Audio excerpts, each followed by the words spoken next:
हर हर महादेव, जय श्री महाकाल साधकों। तो जैसे आपने थंबनेल देखा होगा कि प्रत्यक्षीकरण वर्सेस अप्रत्यक्षीकरण, ये प्रत्यक्षीकरण क्या है और अप्रत्यक्षीकरण क्या है, ठीक है। आइए आज इस बारे में बात करते हैं। तो देखिए, प्रत्यक्षीकरण का मतलब होता है कि जैसे आप मान लीजिए कि कोई औरत है, कोई माता है, उनके पेट में कोई शिशु है, कोई बालक है।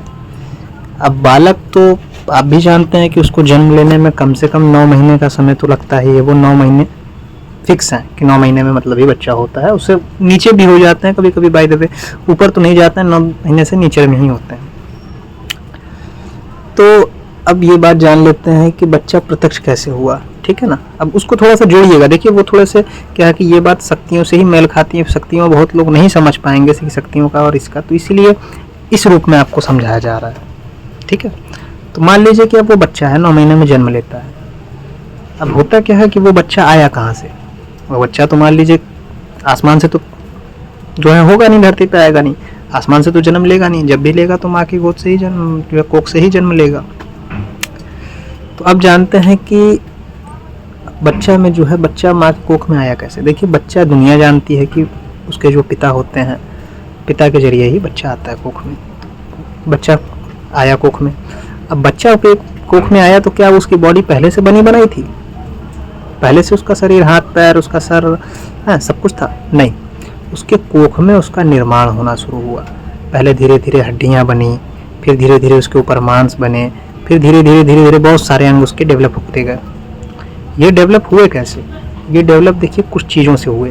पहली चीज़ माँ के खाने से हुए, जो खाना खाती थी, पानी पीने से हुए, उनके माँ के खून उसमें गए, बहुत सारी चीज़ें उसकी गई उसके माँ की। तो वो जब उसके माँ की गई उसके अंदर, तब ना वो बच्चा निर्माण हुआ। 9 महीने बाद वो बच्चा आपके सामने प्रकट हुआ। ऐसे तो प्रकट हो नहीं गया कि आसमान से आके तुरंत प्रकट हो गया, नहीं। 9 महीने उसकी माँ ने उसका ख्याल रखा अच्छे से, तब जाके वो बच्चा आप लोगों के सामने आज दुनिया में प्रकट घूम रहा है ना। तो अब इसका शक्तियों से क्या मेल है, यही हम आपको बताना चाहते हैं कि देखिए, अगर मान लीजिए वो बच्चा प्रकट हो गया, मतलब जो बच्चा दुनिया में आ गया। दुनिया में आने के पहले तो कोई नहीं जान रहा था कि बच्चा है पेट में। उसके माता पिता या उसके घर वालों को ही पता था कि हाँ बच्चा है। लेकिन जब आ गया तब तो दुनिया जान रही है कि भाई ये बच्चा है आपका, है ना। बहुत लोग देख रहे हैं उनको। आने के पहले तो नहीं ना देख रहे थे, लेकिन आपको तो पता था कि बच्चा है। आपके माँ है, जो जैसे कि माँ है जो बच्चे की, उसको तो पता था कि बच्चा है। उसके जो पिता है उसको भी पता था बच्चा है। हो सकता है घर में भी किसी न किसी को पता रहा हो कि बच्चा है। तो कहने का मतलब कि बच्चा तो पहले से था, लेकिन जब बाहर आया तब जाके लोगों में खबर फैली कि हाँ बच्चा है। इसी प्रकार शक्तियाँ होती हैं। प्रत्यक्ष शक्तियों का भी इसी प्रकार होता है कि मान लीजिए वो बच्चा प्रकट हो गया, मतलब दुनिया में आ गया। तो दुनिया में आने के बाद वो बच्चा जो है सबको दिख रहा है। अब वो बच्चा दिखना खत्म कैसे होगा? वो दिखना खत्म तभी होगा जब उसको ले जाकर आप शमशान घाट में उसका अंतिम संस्कार करेंगे, उसका जलाएंगे। उसको जलाने के बाद फिर क्या होगा? फिर वो हवा में उसके शरीर जल के उड़ जाएगी, राख बन जाएगी, है ना। फिर राख बन गई तो प्रत्यक्ष हुआ। फिर उसको अप्रत्यक्षीकरण कैसे करना? उसको जला के मतलब वो नष्ट हो गया, तब वो जो है अप्रत्यक्ष हो गया। ऐसे तो अप्रत्यक्ष नहीं ना हुआ, ऐसे तो प्रत्यक्ष ही था। जब वो नष्ट हुआ तब जाके अप्रत्यक्ष हुआ। तो कहने का मतलब है कि जो है प्रत्यक्षीकरण और अप्रत्यक्षीकरण में यही फर्क है। दुनिया के लोग भाग रहे हैं प्रत्यक्षीकरण होता किसको है? आप जानते भी हैं क्या कि प्रत्यक्षीकरण किसको कहते हैं? अब एक बात बताते हैं। हम कहते हैं आपसे कि मान लीजिए आप प्रत्यक्षीकरण के पीछे भाग रहे हैं। बादल है ना, तो बादल आपको दिख रहा है ना कि हाँ बादल जा रहा है। ये आपको ये बताइए कि आपके अगल बगल, सबके अगल बगल जो हवा है, वो हवा आप दिख रही है आपको? हवा को तो आप महसूस कर सकते हैं ना कि हाँ हवा है। अब हम कहते हैं कि ये जो बादल उड़ रहा है, तो ये हवा में ही नहीं उड़ रहा है कि ये जमीन पे उड़ रहा है, या इसमें कोई टायर वायर लगे हुए हैं, इसके कोई पहिए हैं क्या कि ये उड़ रहा है, यहाँ से वहाँ जा रहा है और इतने टनों का टन पानी लेकर उड़ रहा है? कैसे उड़ रहा है? हवा में कोई ताकत ही नहीं है, हवा बेकार है। अगर हवा ना मिले तो आप जीवित नहीं रह पाएंगे, ये बात आप जान लें। लोग प्रत्यक्षीकरण चिल्ला रहे हैं, पता नहीं क्या लोगों के समझ में नहीं आ रहा है कोई चीज़। तो प्रत्यक्षीकरण के चक्कर में ना रहे, ठीक है। हवा है ना, तो हवा लेके उड़ तो रहा है बादल को। टनों का टन पानी कहाँ से कहाँ चला जा रहा है, सोचिए। तो हवा में इतनी पावर है कि वो टनों का टन पानी लेके चला जा सकता है। अब प्रत्यक्षीकरण में क्या होगा कि अगर हवा नहीं होगी या कोई इंसान होगा तो क्या वो टनों का टन पानी उठा पाएगा? क्या वो कुंटलों का कुंटल वजन उठा पाएगा क्या अपने हाथ से? तो कहने का मतलब यही है कि प्रत्यक्ष अगर शक्तियाँ हो जाएंगी तो अगर उनको अप्रत्यक्ष करना होगा तो उनको नष्ट करना पड़ जाएगा। समझ रहे हैं?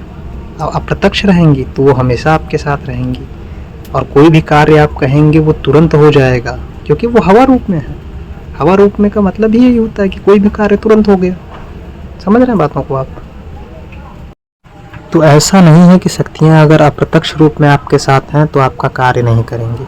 अब हम कहते हैं, मान लीजिए आपने किसी परी की या किसी यक्षिणी की साधना की, आपने उसको पत्नी रूप में सिद्ध किया, ठीक है। यक्षिणियाँ परियाँ इतनी खूबसूरत होती हैं कि वो अगर सिद्ध हो गई, आपने प्रत्यक्ष भी उनको कर लिया, तो वो प्रत्यक्ष होने के बाद अप्रत्यक्ष हो पाएंगी क्या? नहीं हो सकती वो अप्रत्यक्ष। अप्रत्यक्ष अगर हो जाएंगी तो ये जान लीजिए कि वो शक्ति आपकी नष्ट हो जाएगी, तुरंत नष्ट हो जाएगी। ये बात को आप जान लीजिए, वो अप्रत्यक्ष हो ही नहीं सकती। अगर प्रत्यक्ष हो गई तो अप्रत्यक्ष हो ही नहीं सकती। और उनकी खूबसूरती इतनी ज़्यादा होती है। प्रत्यक्षीकरण का मतलब क्या होता है? प्रत्यक्षीकरण का मतलब ये होता है कि आपके घर में, दुनिया में जितने लोग हैं सब उनको देख सकते हैं। प्रत्यक्षीकरण का मतलब यही होता है कि सब देख सकते हैं। अप्रत्यक्षीकरण का मतलब होता है कि सिर्फ आपको दिखेंगी। प्रत्यक्षीकरण का मतलब हो गया कि सबको दिखेंगी। अब एक बात बताइए, परियां इतनी खूबसूरत होती हैं, यक्षिणियाँ इतनी खूबसूरत होती हैं कि उसकी कोई सीमा ही नहीं है। वो खूबसूरती आपके घर के अगल बगल वाले लोगों ने, किसी ने देख ली, तब तो आपका जीना दुश्वार हो जाएगा।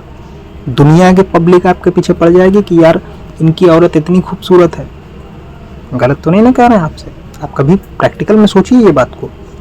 ये अगर प्रत्यक्षीकरण हो गया उनका, तो वो आपके साथ रहने लगी, तो आप जहाँ जाएंगे वहाँ आएंगी जाएंगी।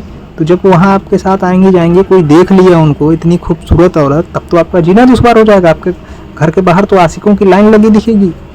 आप समझते क्यों नहीं बातों को? प्रत्यक्षीकरण का मतलब ही नहीं। हम कहते हैं प्रत्यक्षीकरण होता कैसे? देखिए, प्रत्यक्षीकरण मात्र 5 से 10 सेकंड का ही होता है, बहुत ज़्यादा नहीं होता है प्रत्यक्षीकरण।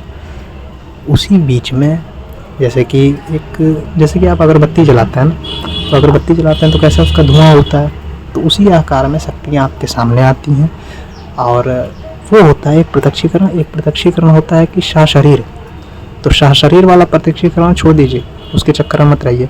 और जो धुएं रूप में प्रत्यक्षीकरण होता है, वो प्रत्यक्षीकरण असली होता है। क्योंकि आप देखते हैं ना कि धुआं क्या होता है, आप अगरबत्ती जलाते हैं तो उसका धुआं उड़ता है, फिर उड़ने के बाद वो हवा में सम्मिलित हो जाता है, गायब हो जाता है।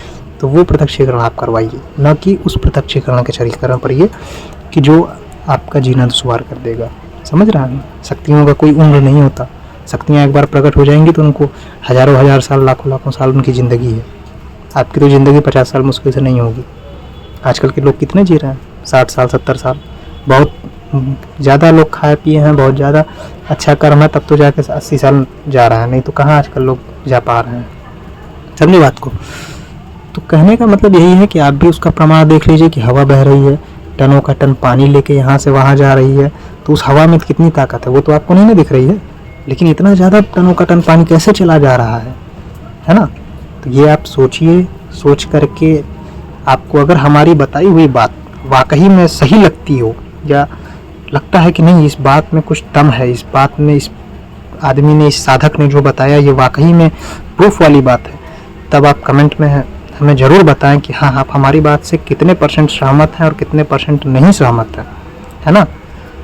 और अगर आप नहीं सहमत हैं, आपको ज़्यादा कुछ नहीं समझ में आया हो, तो आप कमेंट कीजिएगा, आपको अच्छे तरीके से भी समझा दिया जाएगा। ठीक है, चलता हूँ साधकों। हर हर महादेव, जय श्री महाकाल।